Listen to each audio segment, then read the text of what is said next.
This video is brought to you by the anime cutting out 2/3 of Kirito's nightmare sequence. Kirito went through his traumatic adventure with a trip down the memory lane of regrets, but you haven't even seen half of it in the anime, quite literally actually, because 2 of the 3 nightmares were simply omitted in the anime, including the first one, which was the main reason he woke up in his middle school classroom in the first place.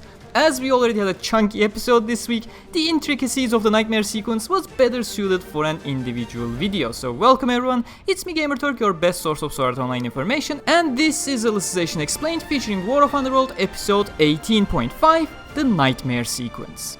Short overview, there were plenty of things omitted in Kirito's Highway to Hell, all the inconsistencies, silly arguments as to why certain scenes may be omitted, the visually lacking portrayal of the memories floating around in holo screens like PowerPoint slides rather than using some creativity, etc. Those were all covered in Alicization Explained for War of Underworld episode 18 earlier this Monday. So, for all of that and more, you should watch that video instead. In this one, much like the Zakaria tournament back in the Human Realm arc, I'll be having a short summary of the already short but packed nightmare sequence itself. So different from the usual explained videos, no comparisons, no opinions, we'll just walk down the memory lane ourselves in this one. If you want to read it all for yourselves, of course, Amazon and Book Depository affiliate links are in the description, final 2 pages of Volume 17 Alicization Awakening, and then the entire nightmare sequence from the classroom onwards in Volume 18 Alicization Lasting. With that, let's cast away the sly foxes spreading misinformation and get on with Alicization Explained. At the end of Volume 17, right after Higa manages to connect the STLs of Asuna, Sugo and Shino, Kazuto heard the voice of someone else calling out to him. When he opened his eyes, however, the person the nostalgic voice belonged to was nowhere in sight. As he wandered his eyes around his environment, he started to realize where he was. Inside a classroom, sometime in the evening with the sun painting the room orange, with a girl looking at him with expectation, calling out his name, wanting to move the desk he was sleeping on to tidy up the classroom before leaving. Kazuto, still confused, apologized and got up. Picking up his bag, he moved towards the door, thinking about a very long and exhausting dream he just had. He didn't remember any of it, but he felt like he had just watched some unfathomably long movie, and the only remnants of it was bitter emotion stuck in his mind. The girl suspiciously kept looking at him as he wandered out of the classroom thinking about his dream. Volume 18, Alicization Lasting, continues the nightmare in Chapter 21 Part 7 in the hallway of the school, with Kirito still not having any recollections as to the contents of that fun and painful and sad dream he had before waking up. On the way home, he stopped by the usual convenience store to check out the latest gaming magazines and bought the one that featured the longest special preview of Sword Art Online, the groundbreaking game that is due to come out in a month. On his way out, he noticed 5 people at the outside corner of the shop that he hadn't seen when going in. They must have arrived while he was still in the shop. They had the same middle school uniform as he had, but that didn't mean much for Kazuto. He was a loner anyways, but the gaze of the smallest among the group pierced him. If it wasn't for the fact that he knew the kid, Kazuto may have even thought it was an elementary schooler based on his body. The 2 had played the Sword Art Online beta together over the summer. It was practically a miracle that 2 antisocial people from the same school managed to find each other to become friends in a virtual world. Once every couple of days during the beta, he would party up with the kid to play together on the pre-release Aincrad. But when the beta had ended and it was time to return to school, Kazuto distanced himself. Seeing the person in flesh and blood, he had an odd feeling he could not properly describe. He kept asking himself, do I know this person really? With the filter of the virtual world removed, it was as if he could not recognize who the kid had become. He never wondered if perhaps it was his own behavior that was completely different compared to his personality inside the virtual world at the end.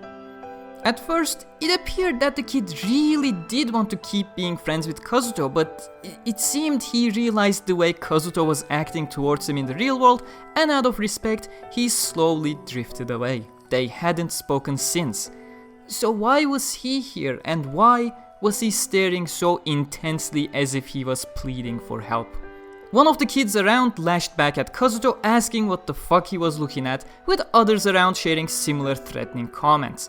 They were harassing the kid, the friend of Kirito from Aincrad, as they figured he was weak enough to gang up on. The kid had his pleading eyes locked onto Kazuto. He was his hope. Kazuto could easily help him, get him out of the grasps of the 4 people harassing him for money and errands. All he had to do was to simply say, "Hey, let's walk home together." It's not like they were strangers. They played together for months, spent countless hours on the floating castle every other day. But Kazuto's mouth wouldn't move. All he could respond with to the question was a bare bones nothing. He abandoned the person he called a friend just a month ago in an instant, leaving him to get harassed by the others. The kid didn't say anything behind his back, didn't yell for help, but out of the corner of his eye, Kazuto saw the face of the kid break down like he was about to burst into tears as he walked away with the weight of his shame away from the evening sun. As he kept walking, his face looking straight down out of shame, he noticed the sound of his footsteps change over time. Not a single person or car was heard on the asphalt pavement of the road and the sidewalks. In fact, Kirito was no longer on asphalt. He was now walking on short grass instead. Where was he ever walking through from school to home to not be on pavement? He suddenly looked up, only to see he was no longer in Kawagoe City, Saitama Prefecture. It was a small path leading through a deep forest. He no longer wore his school uniform either. It was replaced by leather armor and fingerless gloves with a heavy sword on his back. He didn't know where he was, but all he could do was to keep moving forward on the forest path. But as he walked, the surrounding area started prickling his memory. The trees, twisted branches, the sensation of the growth underfoot. It was the forest to the northwest of the town of Beginnings. He was on the first floor of the floating castle, Aincrad. If that was true, he would arrive in the town of Horunka if he just kept following the path. He would just go to the inn, rent a room, and go to sleep. He did not want to think anymore. But instead, he heard a cry, or at least he thought he did. He paused for a second, alarmed by the nostalgia, and continued walking again, but he heard another cry along with the growls of a monster. Kirito sped up and ventured through the forest to reach a clearing. 5 or 6 plant-type monsters were moving. In the middle, he saw another young player with a similar early game outfit as his, desperately swinging his sword to cut down the tentacles of the plants that were growing back way too quickly to make his efforts futile. Suddenly, Kirito recognized the kid. After abandoning his first friend, Klein, in the official release of the Sword Art Online back in the town of Beginnings, he had teamed up with the kid as the sun was setting to efficiently farm items for a reason he could not remember. They probably needed them for a quest before they reached the town of Horunka or something. Why was the kid surrounded by so many of those monsters? It's as if someone had lured the monsters there, as they would not gather up like that on their own. Who would have gathered them like that, and for what reason? And why was Kopar surrounded by so many of them? But the reason didn't matter. He was his companion. Kirito had to save him regardless of what caused this mess. After all, death in Aincrad meant death in real life. And that was the reason why he couldn't shoulder the weight of Klein and his friends. He would not have been able to ensure the safety of multiple people, but one person he could save. He would not leave a person to die if he could help it. Friend or foe, he would not be the reason of a person's death. But he couldn't. His feet, they would not move. Kirito tried to rush in to save Kopar, but it was as if his feet were rooted to the ground. All he could do, all he did, was to stand and watch. A plant swept his feet off the ground, causing him to fall flat on the grass field. Last thing Kirito saw before Kopar was completely overrun by monsters was his gaze filled with despair, reaching out his hand for help. A help Kirito never would provide, as he got lost between the mobs. He heard the faint sound of an avatar bursting into polygons and saw the faint blue light. Overcome with shame and guilt once more, just like when he had abandoned his friend at the convenience store, Kirito's head fell as he let out a groan and collapsed on his knees in pain. By the time he was able to stand up again and started walking, he realized the narrow grass path had changed once again into blue stone blocks. He certainly was no longer on the first floor of Aincrad, but he did not recall the place either, unaware that his equipment had changed once again too. He heard a scream in front of him, not one of pain, but one of happiness, followed by other shouts of happiness and cheerfulness as well. The voices felt nostalgic, and he did long for a source of cheerfulness after all that.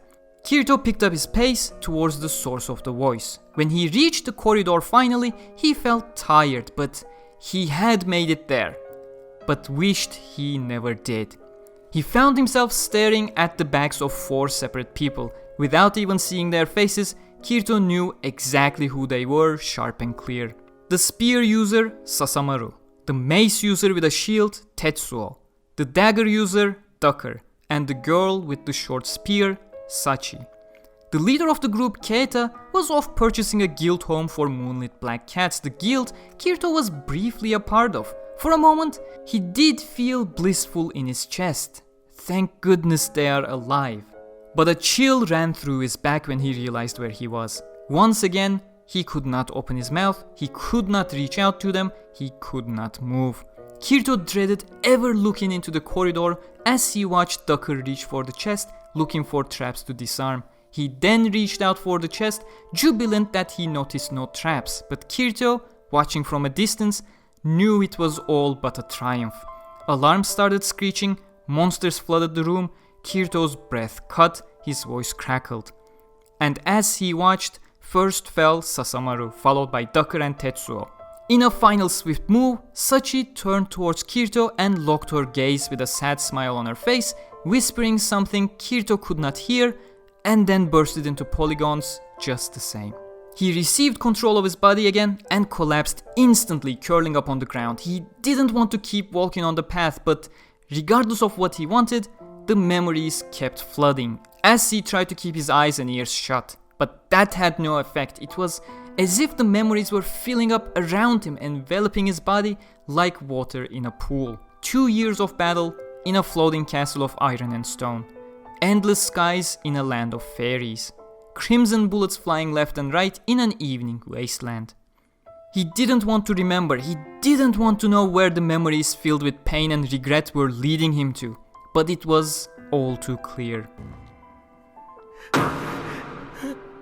Waking up in a forest, finding the gigantic tree, battle against the goblins in a cave, journey to the center of the civilization, 2 years at an academy, with every step there was somebody with him.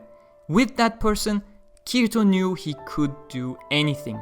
They faced the White Tower together, defeated powerful opponent after powerful opponent, they crossed swords with the ruler of the world. At the end of a long and agonizing battle, he lost his life. Kirito's powerlessness, foolishness, weakness, he could not do anything but watch. It had killed him. Kirito's life was temporary. If only the roles would have been switched and everything would have continued as it was meant to. But they didn't. Kirito's actions, or lack thereof, had led to the death of the boy in blue. Kirito straightened his back in pain and tried reaching for a sword. He wanted to grab it and impale it through his heart, right in the middle of his chest. Not being able to find one, there was only one way for him to atone for his sins. Crush the heart, end it right there. But he heard a voice. Kirito-kun. He stopped moving, her hazel eyes were locked onto him. Kirito. Her eyes were glowing wet too. Oni-chan. Tears fell from her eyes. He felt warm, as if it was healing his wounds, but he could not possibly be worthy of receiving their absolution. He apologized from them all and prepared to crush the heart beating in his palm.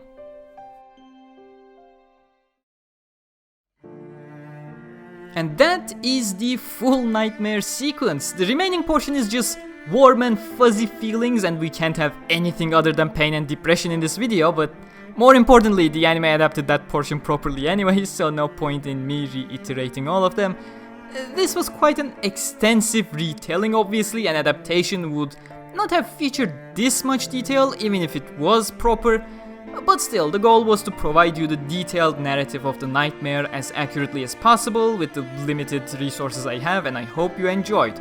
Please excuse the lack of extensive visuals. This video was made relatively quickly after the anime cut out 2/3 of the nightmare, so I couldn't even get custom drawn sprites from Jank for this. I just wasn't expecting I would have to make such a video in the first place before this Saturday, but if you enjoyed it, please leave a like, subscribe and hit the bell icon for more in-depth SAO content.